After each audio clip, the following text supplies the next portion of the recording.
Amazon has forever changed the way people shop online, but it isn't always the juggernaut that it is today. In fact, once upon a time it was just a tiny startup with a big vision. So, how did it end up as the giant online retailer that it is now? It is hard to say, but one thing founder Jeff Bezos was very intentional about was how he hired for the company.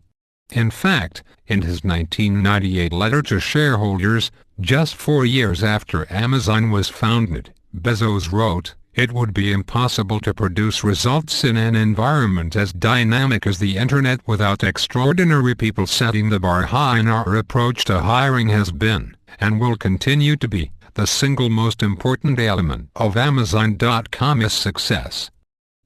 Since then, Bezos has charged his hiring managers to hire based on 3 critical measures.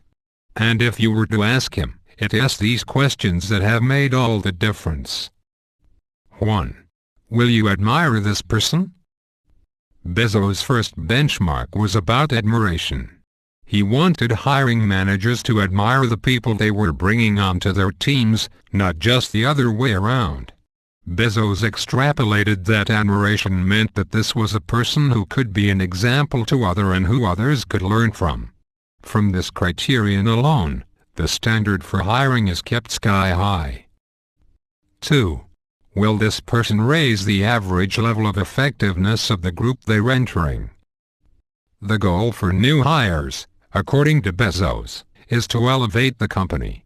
Rather than having apathy grow as the company grew, he envisioned that each new hire would fight instead of contribute to entropy. Or, in his own words, the bar has to continuously go up. I asked people to visualize the company 5 years from now. At that point, each of us should look around and say, the standards are so high now, boy, I am glad I got in when I did. 3. Along what dimensions might this person be a superstar? The last, and quirkiest, thing Bezos seeks from new hires is a distinctive skill or interest to contribute to the company's culture and help cultivate a fun and interesting workplace.